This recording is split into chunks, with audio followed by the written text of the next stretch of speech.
cette espèce de connexion-là que tu fais dans ton cerveau de dire, OK, j'ai été capable d'aller chercher un client, de faire le travail, de le livrer, de boucler ça, s'ils le mettent en ligne, peu importe. Ils m'ont payé, ça fait juste partie de la chaîne de tout ça, mais c'est très, très, très significatif. Puis c'est l'espèce de sentiment, justement, d'avoir ce chèque-là. Ça fait partie juste de la suite des choses, mais de dire, OK, ben j'ai été capable de lander ça, c'est une confiance qui va t'aider à aller chercher d'autres clients, oui, mais c'est de prendre cette responsabilité-là aussi les mois où est-ce que ça va moins bien, plutôt que de pointer du doigt puis de te dire, OK, ben ma famille avait peur pour ma sécurité financière, il avait raison, tu sais. Non. Tu es capable d'aller te chercher des sous, tu es capable d'aller t'en chercher d'autres, tu sais. C'est pas parce que c'est un mois difficile qu'il faut que tu baisses les bras. Vous écoutez L'ambition au féminin, épisode 20. Mon nom est Tatiana Saint-Louis et j'anime L'ambition au féminin, un podcast pour toutes les femmes pleines de vision, de talent et de drive qui désirent redéfinir le succès selon leurs termes et leurs conditions. Chaque semaine, j'explore seule ou en présence d'invités les thèmes entourant la réussite professionnelle et personnelle. Mindset, productivité, leadership, branding personnel, c'est le rendez-vous pour réfléchir à la façon dont tu veux vivre ton plein potentiel et laisser ton empreinte dans le monde.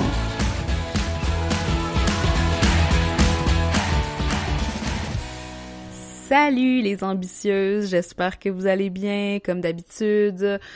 Nouveau lundi, nouvel épisode de podcast et aujourd'hui on retrouve Catherine Cormier et sa joie de vivre dans la deuxième partie de l'entrevue dans laquelle elle nous parle autant de pigiste, autant de travail autonome, de créativité et tout un tas de sujets vraiment intéressants. Donc si vous n'avez pas écouté l'épisode 1, un petit rappel sur Catherine, elle est la fondatrice de Betty Réseaux sociaux qui est une entreprise qui fait, une entreprise, c'est elle qui est à la tête de cette entreprise-là, elle fait de la création de contenu, stratégie de contenu, elle s'occupe de tous les réseaux sociaux et ça fait 10 ans dans le fond qu'elle œuvre dans les réseaux sociaux à son compte.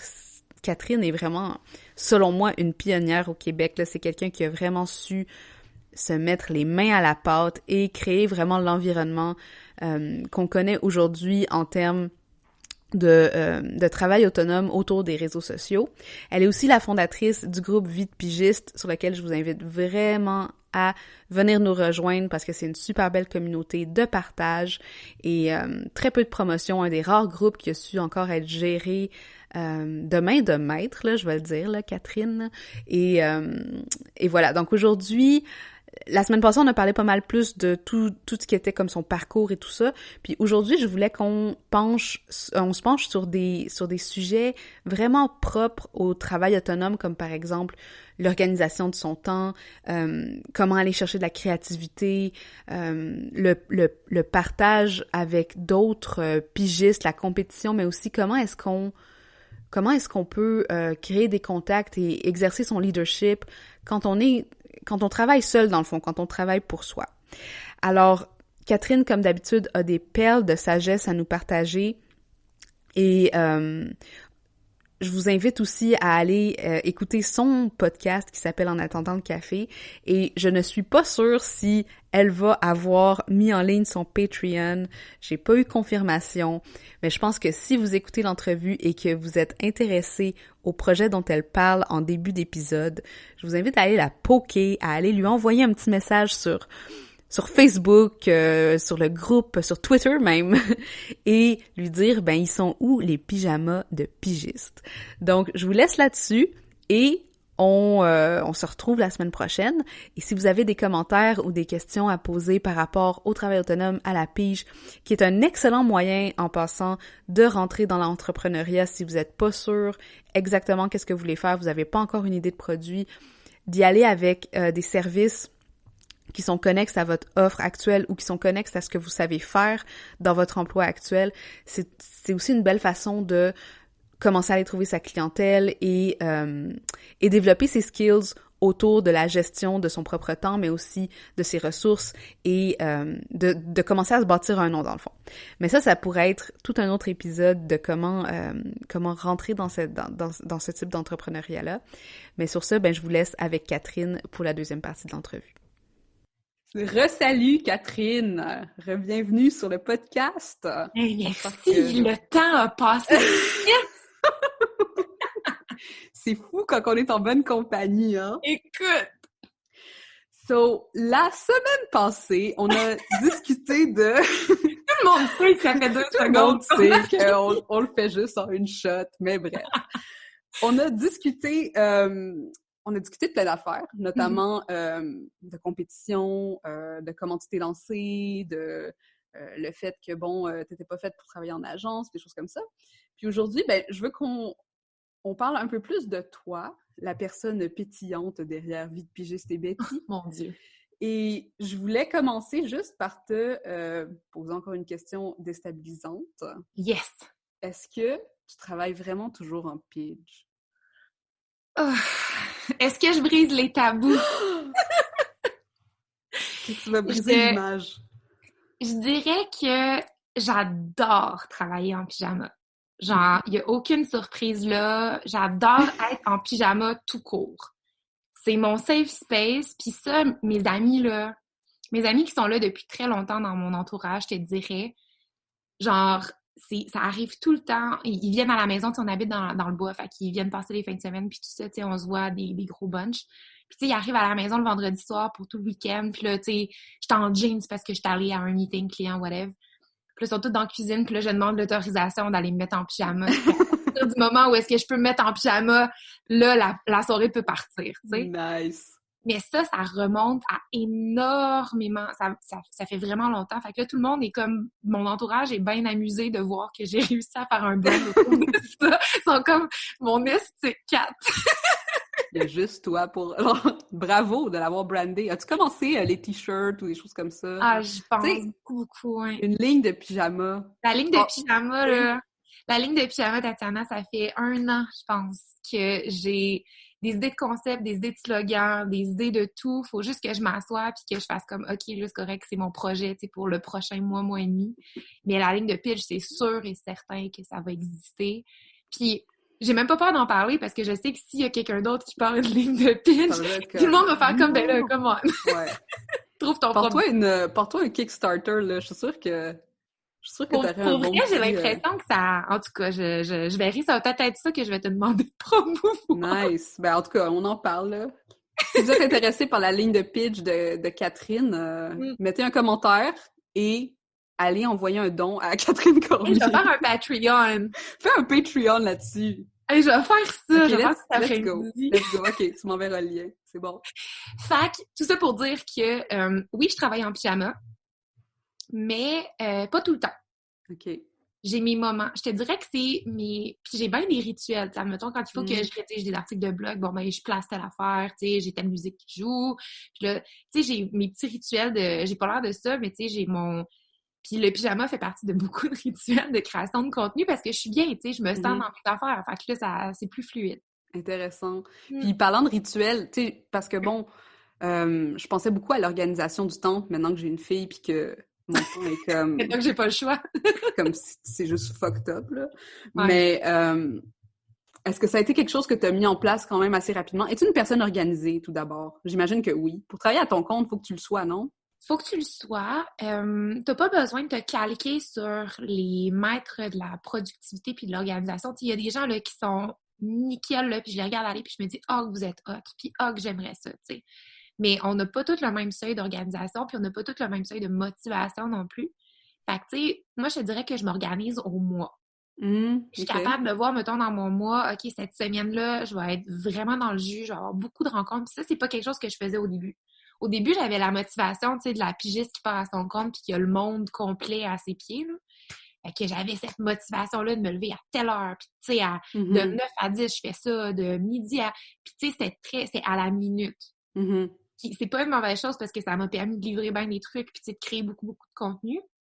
Mais tu sais, veux pas, plus t'avances dans ce monde-là puis plus tu réalises que, tu sais, ton organisation, là, c'est juste de t'adapter puis de te caler au moment où est-ce que t'es bon pour faire tel type de tâche puis au moment où est-ce que t'as de l'inspiration puis t'es capable de faire tel type d'autre, tu sais. Fait que souvent, ce que je fais maintenant, c'est que je regarde mon mois, mettons, puis je me dis, OK, ben cette semaine-là, je sais que je vais être dans le jus, fait que ça sert à rien de me mettre un gros horaire organisé, je vais être brûlée anyway, puis je vais être déçue. Mm-hmm. Et je vais clencher, mettons, je sais que j'ai une semaine de formation complète, mais la semaine avant, je vais clencher le plus que je suis capable pour être sûre que cette semaine-là, ce soit fluide. Puis celle d'après, je vais m'assurer de me mettre beaucoup de suivi, puis beaucoup, tu sais, de rencontres avec mes clients, puis tout ça, m'assurer que j'ai rien échappé pendant la semaine, que j'étais peut-être un petit peu moins là. Fait que, tu sais, c'est une question de, oui, s'organiser, oui, mais de s'écouter énormément, tu sais, puis de pas se mouler sur des modèles sur Pinterest ou peu importe, tu sais, qui sont one size fits all, là. C'est pas la bonne façon, puis tu te brûles aussi. Puis aussi, l'idée de pas être dans un contexte de carrière ou un contexte, c'est un petit peu ça aussi, de pouvoir organiser ton temps comme tu le voulais, là. Et puis ça, c'est un autre, pas de débat, mais c'est quelque chose que souvent, tu as un breakthrough, tu sais, quand j'en parle avec des pigistes, on part tout à notre compte pour avoir cette liberté-là, tu sais, d'être à ton compte, puis de pouvoir faire ce que tu veux, quand tu veux, tu as le goût d'arrêter de travailler, tu sors dehors. Mais règle générale, là, 95% des pigistes, on calque notre horaire sur nos clients. Ouais, définitivement. Nos clients vont nous envoyer un courriel. Si c'est entre 9 et 5 ou si c'est dans leurs heures de bureau, ben on va se calquer là-dessus, ce qui n'est pas une mauvaise chose parce que c'est là que la job rentre. Mais tu sais, des fois, c'est juste de se dire, OK, ben c'est quoi l'horaire avec lequel je veux travailler? Puis c'est toi qui prends cette décision-là. T'es pas à la merci de tout ça. Fait que des fois, on l'oublie, ça, puis on associe l'organisation à être tout le temps dispo 24 heures sur 24, 7 jours sur 7 pour nos clients, mais c'est pas ça, tu sais. Non, puis j'ai fait de l'exercice récemment parce que justement, vu que je commence à travailler avec une adjointe, tu sais, j'ai besoin... brag, on va le dire un petit peu, maintenant que j'ai mon adjointe. Non, mais dans le sens qu'il faut que... tu sais, c'est elle qui... Ça a été un gros laisser-aller, là. Qu'elle va devoir gérer mon agenda, tu sais. Comment tu l'as vécu, ça? Mettre des rendez-vous dans mon calendrier. Comment tu l'as vécu, ça? Ben là, je suis en transition, là. Je suis en transition parce que, tu sais, comme par exemple, tu sais, comme là, je viens lui donner mes accès pour mes calendriers, mais là, j'ai fait un exercice pour l'aider parce que là, j'ai fait l'exercice de la Ideal Week. Ah, t'es dans le sens... Mais j'ai pas le choix parce que, bon, la raison pourquoi je dois le faire, c'est que mes gardiennes, ou mes grands-parents, en d'autres mots, mes parents, en fait... qu'on salue aussi, qu'on aime. Bonjour, genre, merci, parce que sinon, je pourrais pas rien faire de ce que je fais. Ils viennent certaines journées, tu sais, puis fait que j'ai seulement certains blocs dans la semaine de travail où est-ce que je dois la diviser selon Aime ta marque, selon les mandats que j'ai, selon les semaines de coaching, selon la création de contenu, selon le podcast. Aussi. Puis, tu sais, ma fille aussi, il y a des journées où est-ce que je travaille pas du tout, mais aussi, tu sais, comme faire mon yoga, tu sais, manger. Dormir, prendre des douches, tu sais, il y a des choses, aller t'entraîner, tu sais, il y a des affaires que... C'est ça, fait que, tu sais, là, genre, on a fait cet exercice-là pour voir, tu sais, comme par exemple, moi, avant 10 heures, tu sais, je m'occupe de... C'est mon me time, mais dans le sens, tu sais, je déjeune, je suis avec ma fille, je fais mon yoga, je fais mes trucs de même. Puis là, j'ai réalisé, bon, c'est ça, à partir de 10 heures, là, je peux commencer à travailler. Mais ça, c'est quelque chose que je pourrais pas faire si j'avais une job à temps plein en ce moment, tu sais, où est-ce qu'on t'impose, faut que tu sois à 9 heures au bureau, faut que tu prennes des appels. Tu trouverais le temps ailleurs parce que t'en as besoin, tu sais, puis ça aussi, c'est quelque chose, c'est un méga gros piège. Tu te dis... Tu sais, là, quand tu as accès à tout, là, c'est facile de perdre le nord puis de pas savoir, tu sais. « Ah, j'ai le temps aujourd'hui, là, je vais faire mon yoga à la fin de la journée, puis... » Non. Tu sais, il faut que tu traites, puis ça, je trouve ça super intéressant que, justement, tu aies gardé ce bloc-là de temps dans ta journée puis que tu commences avec ça. Ça, c'est un gros statement de, tu sais, regarde, c'est important, là. C'est important que je prenne du temps pour moi. Dans ton cas, t'as pas le choix parce que t'as ta petite poulette qui dit « Salut, maman! J'en ai besoin. » Mais tu sais, souvent, on va beaucoup se culpabiliser de « Ah ben là, je vais répondre à ce courriel-là au lieu d'aller prendre une marche. » Tu sais, ou je vais régler ce mandat-là parce que le client me paye plutôt que d'aller à mon cours de yoga ce soir. Tu sais. C'est une fois qu'on fait ça, puis une autre fois, puis une autre fois, puis à un moment donné, t'arrêtes de prendre cet engagement-là envers toi. Mais tu sais, si tu t'occupes pas de toi, puis si t'as pas ces moments-là où est-ce que tu lâches prise, là, la journée où est-ce que tu vas te réveiller, puis que tu vas t'être brûlé, puis que tes clients vont s'impatienter, puis que tu seras pas capable de rien faire, puis tu n'auras pas de force, ben là, tu sais, c'est là où est-ce que tu vas réaliser que ce bloc de temps-là, c'était bien plus nécessaire que tu aurais pensé. Oui, parce que on est notre... tu sais, je le vois tout le temps comme... ben, c'est un petit peu weird, là. Tu sais, t'es comme un genre de robot. Faut que tu le maintiennes. On n'est pas des robots, OK? faut faire de la maintenance. Avec tes sorts, on est tous des clones. Faut faire de la maintenance, tu sais. Ouais. Puis, Ben oui. tu sais, Faut c'est mettre comme de ton char, là, tu sais. C'est comme, à un moment donné, si tu t'en occupes pas, il va péter. Ben, c'est clair. T'es une personne super créative. Tu nous en as parlé. T'étais une actrice dans l'âme. Écoute. Tu sais, histoire de l'art, rédaction. Est-ce que... comment tu vis ça? Bon, parce que c'est quand même très créatif ce que tu fais, mais est-ce que des fois, tu as l'impression que le fait que ça soit devenu ton travail puis ta routine, entre guillemets, tu as besoin d'aller chercher de l'essence pour ta créativité ailleurs, tu sais, ou de développer d'autres hobbies? C'est dur, tu sais, c'est comme si, admettons, quelqu'un, sa passion, c'est de faire de la photo, puis il aime tellement ça que ça va devenir sa job, tu sais. Mm-hmm. C'est difficile de faire la coupure. Je dirais que je taponne beaucoup. Je vais essayer bien des affaires. Tu sais, j'ai un ukulélé, fait que là, des fois, je vais juste tout arrêter mes affaires, puis je vais aller, genre, jouer des petites tunes du petit Angus and Julia Stone, ben hipster, sur mon perron, tu sais, puis je vais sortir beaucoup aussi. Je vais... Là, moins cet automne, j'ai eu un gros automne, puis ça s'est ressenti, tu sais, j'étais plus fatiguée, plus souvent, puis tout ça. Mais habituellement, tu sais, j'aime ça aller... J'habite en forêt, fait que, tu sais, il y a plein de randonnées, plein de montagnes, plein de trucs proches, fait que ça, j'essaie. Je te dirais que comme ce que je fais, c'est beaucoup, beaucoup de social. Beaucoup plus que... Tu sais, oui, je crée des trucs, là, tu sais, je crée du contenu, j'écris des affaires, tu sais, il y a beaucoup, beaucoup de création, oui, mais il y a beaucoup de one-on-one puis de discussion, puis tu sais, c'est énorme. Tu sais, si j'aimais pas parler aux gens, là, puis si j'aimais pas parler tout court, puis si ma voix m'énervait, elle m'énerve. Mais tu sais, si j'avais pas ce côté-là de moi, je trouverais ma job vraiment difficile.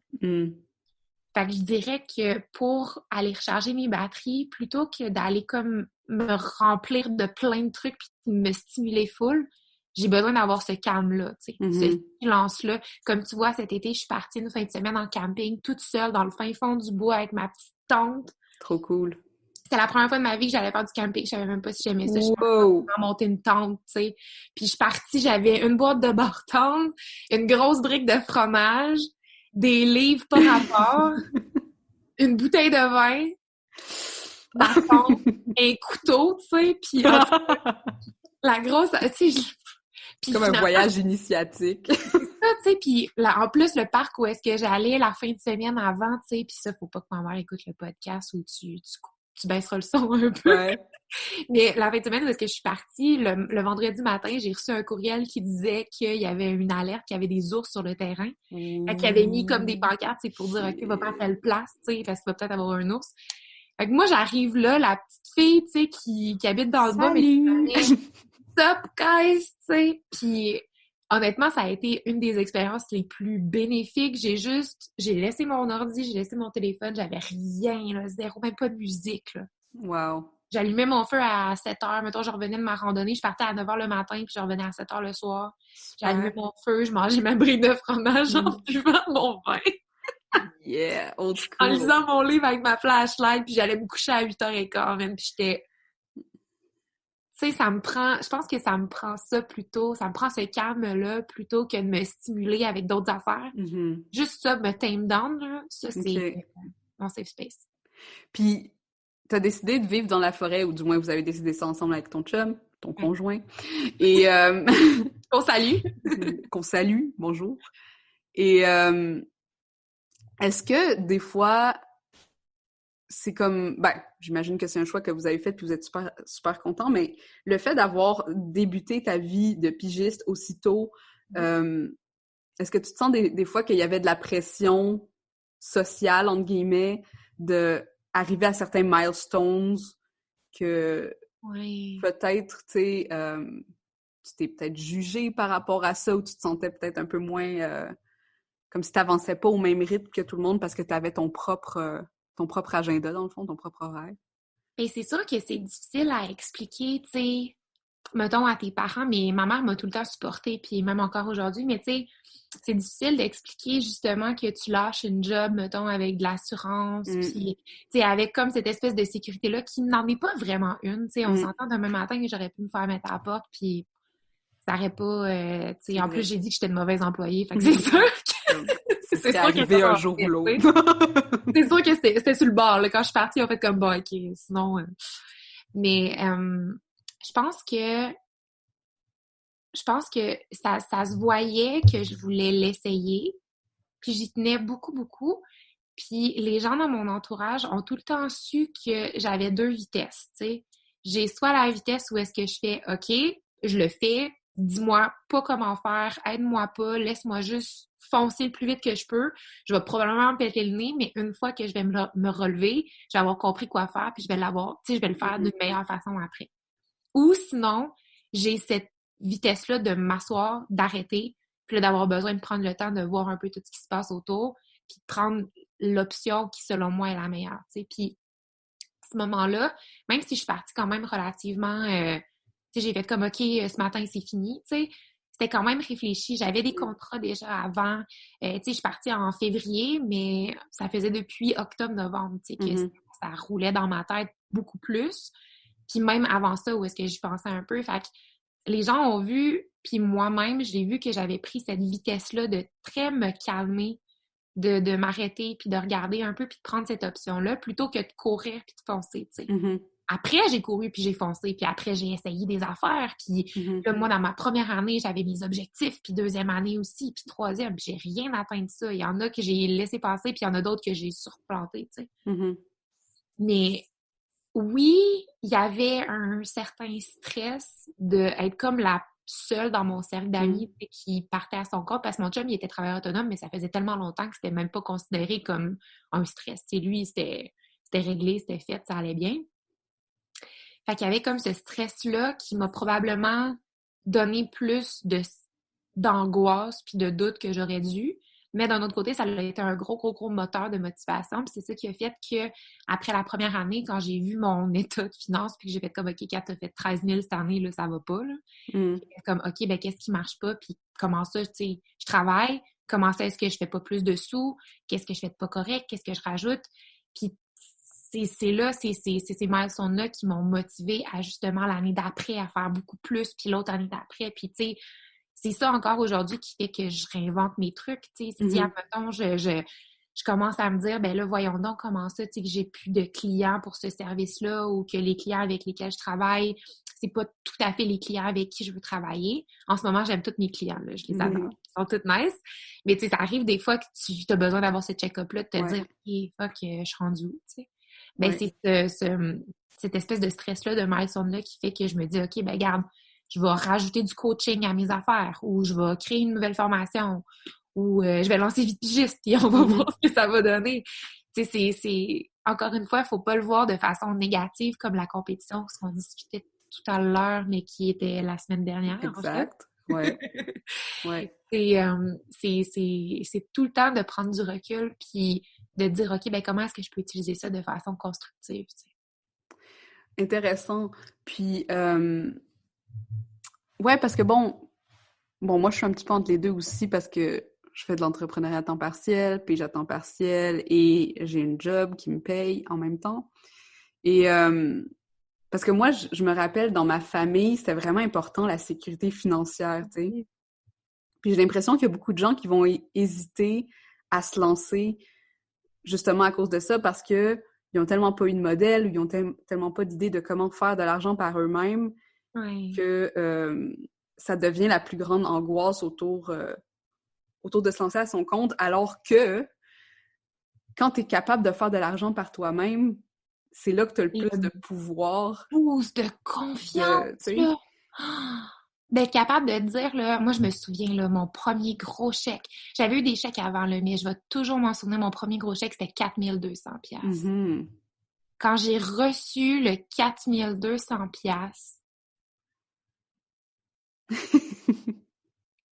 puis je suis pas une fille à l'argent, là, tu sais, j'ai des sous, je les utilise, c'est un levier, tu sais, moi, je vais investir ça à une place, je vais m'acheter un, tu sais, je fais pas ce que je fais en ce moment pour les sous, tu sais, une chance, parce que il y aurait des mois qui seraient moins le fun que d'autres, mais tu sais, cette espèce de connexion-là que tu fais dans ton cerveau de dire, OK, j'ai été capable d'aller chercher un client, de faire le travail, de le livrer, de boucler ça, de le mettre en ligne, peu importe, ils m'ont payé, ça fait juste partie de la chaîne de tout ça, mais c'est très, très, très significatif. Puis c'est l'espèce de sentiment, justement, d'avoir ce chèque-là. Ça fait partie juste de la suite des choses, mais de dire, OK, ben j'ai été capable de lander ça, c'est une confiance qui va t'aider à aller chercher d'autres clients, oui, mais c'est de prendre cette responsabilité-là aussi les mois où est-ce que ça va moins bien, plutôt que de pointer du doigt puis de te dire, OK, ben ma famille avait peur pour ma sécurité financière, il avait raison, tu sais.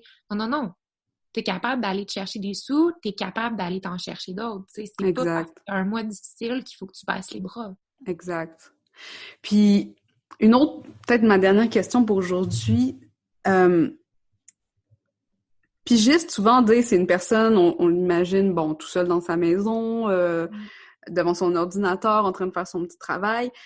Est-ce que tu penses qu'il y a une façon d'exercer ton leadership dans soit une industrie ou par rapport à d'autres gens ou des choses comme ça, tu sais? Puis j'ai l'impression que toi, tu le fais avec Vie de pigiste, tu sais, qui était comme vraiment un projet à part, qui n'était pas nécessairement monétisable dès le début. Puis pour des gens qui voudraient peut-être, je sais pas, des fois j'ai l'impression qu'il manque peut-être un peu de leadership dans la façon dont les gens dealent avec leur vie professionnelle puis se mettent de l'avant. Puis je me demandais ce que tu pensais de cette question-là. Autant quand t'es pigiste que quand t'es en entreprise? Ben, en entreprise, je peux comprendre que la personne va pas tout de suite identifier le fait de vouloir être un leader, à moins qu'il veuille grimper les échelons puis devenir directeur, puis VP, puis des choses comme ça, ou est-ce que le leadership est très hiérarchique, mais quand tu es un pigiste, vu qu'il n'y a pas de hiérarchie, mais c'est juste toi. Tu interagis quand même beaucoup avec beaucoup de gens, tu sais, comment tu vis ton leadership à travers ça, puis comment tu deviens quelqu'un qui, tu sais, pas set des trends nécessairement, mais qui a une influence positive sur soit ton métier ou la façon dont tu fais les choses. Je te dirais, puis c'est bien simple, là.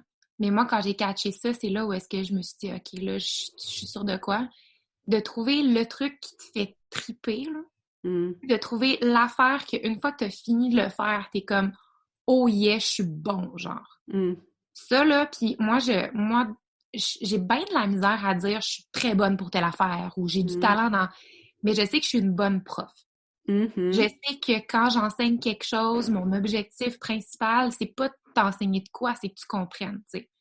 Puis ça, c'est quelque chose auquel je tiens beaucoup. Puis la journée où est-ce que j'ai catché que quand j'enseignais, peu importe la forme, là, ça peut être un truc du vendredi de Betty, ça peut être le live où est-ce que je passe des petits commentaires par-ci par-là, ça peut être une formation que je donne devant 200 personnes, peu importe. Mais du moment que j'ai l'impression que je te passe une information, c'est là où est-ce que je me sens comme dans mon endroit où est-ce que là, OK, tu sais, je honte mes affaires, je suis une leader pour cette affaire-là, puis c'est là où est-ce que, tu sais, t'as comme l'espèce de petit thrill qui fait que tu sois payé ou pas, que t'aies 2 personnes qui soient là ou 200 000, tu vas triper, tu sais. Fait que de trouver cet élément-là, que tu sois pigiste ou que tu sois en entreprise, là, peu importe, là, tout le monde en a un ou plusieurs, mais de gratter un peu, là, puis te demander, tu sais, c'est quoi cette place-là, cette chose-là, cet élément-là qui fait que tu te sens donc bien invincible. Puis à partir de là, après, ben build de quoi autour, tu sais, ou pousse le plus que tu peux. C'est ça qui va faire que tu vas prendre cette confiance-là, parce que un leader, dans le fond, là, c'est juste quelqu'un qui dégage la confiance puis que t'as le goût de suivre, tu sais. C'est juste ça, là. C'est juste ça puis c'est tout ça à la fois, mais tu sais, moi, c'est bien rare que je vais suivre quelqu'un qui est tout mou, tout beige, puis que j'ai l'impression qu'il n'y a pas de colonne, tu sais. Je vais suivre quelqu'un qui trippe, parce que je veux tripper avec cette personne-là. Je veux qu'on trippe en gang. C'est un peu ça, moi, que j'essaie d'amener, tu sais, avec le contenu que je fais, la façon que je le livre, puis la façon dont, justement, Puis la façon dont tu show up toujours, tu sais, dans le sens jour après jour, après jour, après jour. Puis je pense que la constance, c'est vraiment un élément du leadership, être devant ton public même quand ça va pas ou quand ça te tente pas. Je me souviens plus où est-ce que j'avais lu ça, mais c'était sûrement quelqu'un de bien inspirant qui avait écrit ça quelque part sur Pinterest.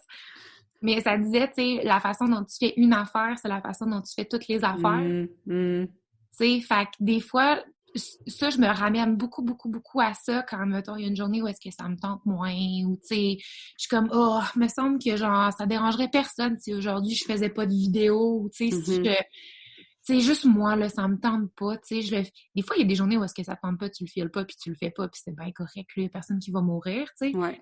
Sauf si t'es médecin, mettons, puis que là... Quand on est malade, quand t'es médecin, ouais. Mais règle générale, tu sais, regarde toutes les sphères de ta vie, puis si à chacune d'entre elles, il y a de quoi qui te garde en arrière, ben c'est parce que t'es pas à la bonne place pour cette affaire. Fait que c'est la même chose avec la constance. Tu sais, si t'es constant dans une sphère de ta vie, tu vas l'être partout. Si t'es désorganisé à une place, t'as des grandes chances de l'être partout aussi. Cool. Ben merci, c'est vraiment vraiment inspirant et intéressant cette réflexion-là. Puis où est-ce que t'amènes ça là, vie de pigiste, ta carrière, as-tu des ambitions D'avoir ma ligne de pitch? Ouais, une ligne de pitch, ça c'est le fun, quelque chose que tu pourrais comme juste lancer à l'univers là aujourd'hui. J'ai le goût de travailler avec plus de monde encore. OK. J'ai beaucoup été dans le one-on-one, puis je pense que c'est ça qui fait que, tu sais, la communauté de vie de pigiste est très, très, très serrée. Tu sais, c'est beaucoup Kat qui va parler à une personne, tu sais, Kat qui va organiser des affaires. Fait que, tu sais, j'ai beaucoup été dans le one-on-one avec Betty puis avec Vie de Pidge depuis le début. Puis c'est comme ça que tu bâtis de toute façon tes communautés, puis c'est comme ça que tu bâtis le tout. Mais j'ai le goût de peut-être faire grandir ça, tu sais, peut-être d'avoir des plus gros événements pour Vie de Pidge. Peut-être d'avoir des formules avec Betty où est-ce que je peux aider plus qu'une entreprise à la fois, tu sais, ensemble. Je sais pas si ça va prendre la forme d'une formation X, d'un atelier Y, de je sais pas quoi, mais j'ai ce goût-là d'ouvrir un petit peu plus puis d'avoir un petit peu plus de gens, tu sais, je veux juste avoir des plus grosses gangs. Nice! Je veux juste parler à plus de monde, c'est juste ça. Very cool. Alors, on en revient à ton goût de la scène. Ah oui, j'avoue, c'est vrai. C'est comme full circle. Ouais, c'est clair. Good. Bon, ben, je te le souhaite. Ben, Kat, merci beaucoup pour ce merveilleux temps passé avec nous sur le podcast. Merci de m'avoir invité. Puis, j'invite tout le monde aussi à aller écouter ton podcast. Oui! Pigiste. En attendant le café. Où est-ce que tu devrais venir, là? Me semble que t'es dû. Un de ces jours, si tu m'invites. Écoute, ben, viens quand tu veux, on est tout le temps là. C'est bon. Fait qu'en attendant le café avec Kat, puis ben, il y a toutes ces... Faut aller la suivre sur Twitter, si ça vous tente. Eh oui, ouais. ramenez l'amour sur Twitter, là. Mon Dieu Seigneur, guys. Instagram, t'es un peu moins sur LinkedIn. Un petit peu, ben, de plus en plus, là. Je te dirais que je vous vois aller, vous autres, là, la LinkedIn crew, là, je suis comme, bon. OK. Une autre gang. C'est une autre gang. Parfait. Fait que, OK, ben Kat, on va mettre tous les liens pour te rejoindre, pour le groupe, pour ceux qui le connaissent pas, pour ton Patreon, pour la ligne de pyjama. Je pense que je vais le faire right away. Là. Je pense qu'on raccroche puis je vais faire ça. Excellent. Puis, ben, on se reparle super bientôt sur les internets. Yes! Bye! C'est encore cool. Salut les ambitieuses! J'aimerais faire de ce podcast une plateforme d'échange et de réflexion autour de ce que ça veut dire être une femme et avoir du succès aujourd'hui. Si tu connais une femme dont le parcours inspirant aurait intérêt à être partagé, ou si toi-même pourrais nous outiller grâce à ton expertise ou ton expérience, rends-toi sur mtamar.com/invité pour m'envoyer les détails. Et finalement, profites-en pour t'abonner à ce podcast afin de manquer aucun des épisodes. Et si tu es dans un mode généreux, laisse-moi donc un 5 étoiles pour aider d'autres femmes comme toi à découvrir le podcast. À la prochaine!